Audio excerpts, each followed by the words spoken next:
Assalamu alaikum and greetings. My name is Shua and I am the host and founder of a podcast called Light Up with Shua. It's a weekly podcast on conscious living and parenting. I have a very special guest today and I am really honored and privileged to have him online on Skype with me. Let's begin. Assalamu alaikum ji. Walaikum assalam. My name is Shehzad Saleem, and I am basically a researcher relating to theology and conscious living, as you said. Uh, as far as my work is concerned, is more concentrated on the sources of Islam, especially the Qur'an and its history. I have done a PhD on the history of the Quran, some postdoctoral work on that topic, and I do intend to publish my work, inshallah, later this year. As far as parenting is concerned and conscious living is concerned, I generally call this subject as life coaching, as you might know. It's a broader subject. It's the same name, basically, of the same content, but it touches upon various parts of our lives and is meant to give general and broad guidance to our issues in life, especially the emotional part, how they can tackle the various vicissitudes of life, like, for example, what to do when they are sad, what to do when they are happy, how to react in various circumstances. So it's basically youth counseling and life coaching and parental advice taken in a package. With that thought, hopefully then we should maybe tease our audience that you might be coming to Boston area to do some sessions and workshops. I do intend to. Let's see. Yes. Okay. So hopefully we'll keep our audience updated, and I hope they will join us when you are here. All right. So let's begin with how would you define or what is parenting in your viewpoint, with your experience, what it is? Mhm. Well, parenting is the name of an attitude in which parents, of course, need to nurture and nourish their children. And as the term generally applies, it's a bunch of attitudes, or I would say a amalgam of attitudes, which parents generally adopt in order to rear their children. And at times they do it naturally, as if it comes to them naturally. But I think that in this world of today, it's a skill and it's an art that parents must learn.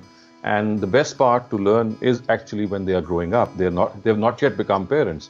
Like, for example, when they are studying in a university or a college, in the later part of their degree courses, something regarding parenting must be introduced at a formal level so that they can get instruction before they enter parenthood.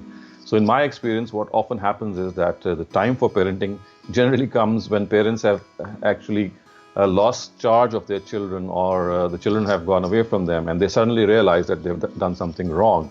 So it's generally too late. And I think that gaining experience from various episodes, it will be well in line that all of us pay heed to this very important subject, because in my humble personal view, the biggest investment which parents can make in this world is their children. And there's no bigger an investment than their children. And if they make a mess out of it, then they should realize what a big loss they have actually suffered. And then what happens is that generally there is an awakening in the later part of their lives, and then they try to be better grandparents because they could never be good parents. So sometimes I find parents becoming better grandparents because they realize that they did something wrong and they would like to make amends.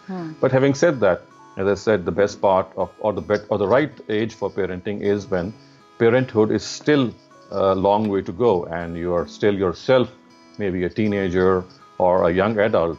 And that would be the right time, I would say. But do you think that people do admit that they did mistakes as a parent?